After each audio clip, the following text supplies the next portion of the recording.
It's the main ingredient in tofu, plant-based milk, and veggie burgers. Today, the popularity of soy foods is booming, especially among vegetarians, except meat eaters unwittingly consume a lot of soybean. There is hidden soy in our fridges, in the products we consume, especially the products coming from animals, dairy products, meat, eggs.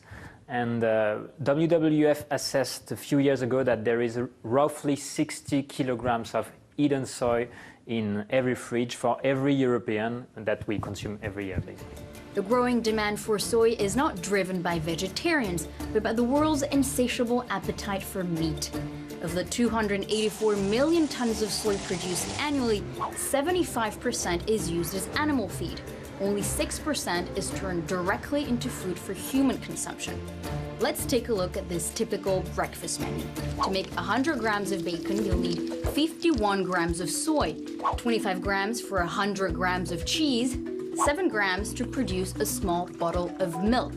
As a result, more than 1 million square kilometers of land are dedicated to growing soy, an area almost 3 times the size of Germany.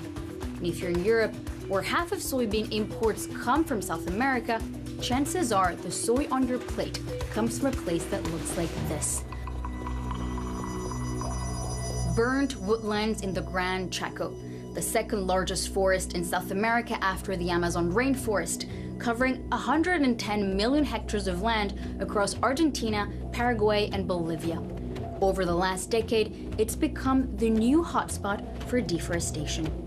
Approximately 8 million hectares of the forest in the Gran Chaco has already been cleared. This is a land mass that corresponds to approximately 3 times the size of Belgium.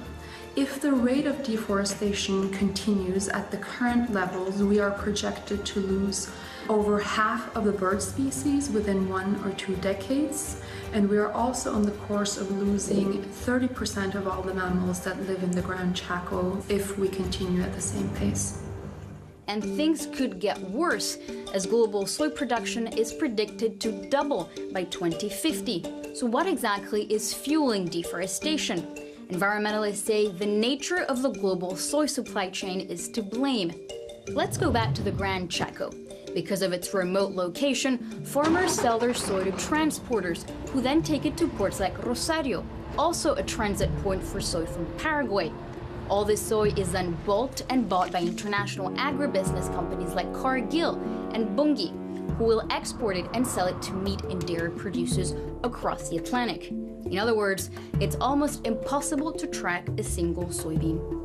It is impossible to know exactly which farms the soy comes from unless you have a completely vertically integrated supply chain, unless you own and know exactly and segregate your produce from farm right the way through processing to port of import.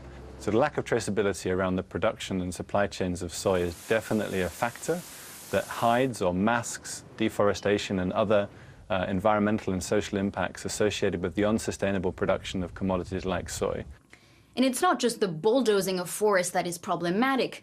Most farms in Argentina produce genetically modified soybeans, which are commonly sprayed with controversial herbicide glyphosate. Using transgenic soy to feed animals is legal in the European Union. This soy has to be labeled GMO, but buying ham made from pigs fed with GMO soy doesn't.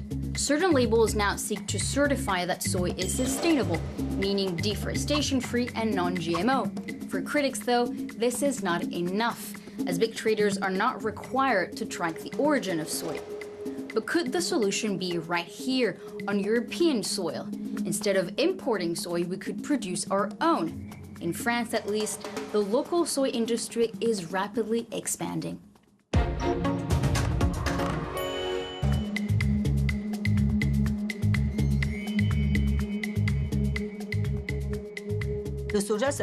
Soy can pretty much grow anywhere, from tropical regions all the way to the northern hemisphere. In France, we've set ourselves an objective, which is to double our soybean production in the next 3 to 5 years.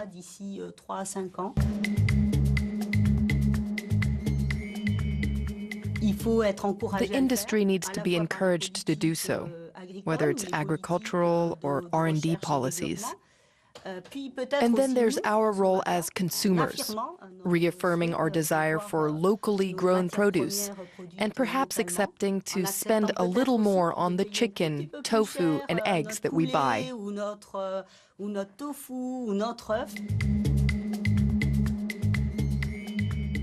The closer you are, the easier it is to know where the soy comes from.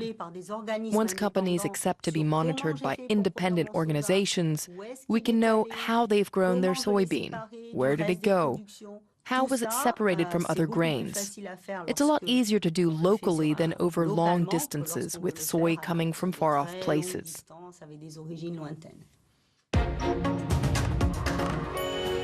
Growing sustainable soybean and improving the traceability of the supply chain are key. But consumers also have their share of responsibility, and it starts with the food on our dinner tables. To limit our impact on foreign ecosystems, there may be one simple solution: eating a little less meat.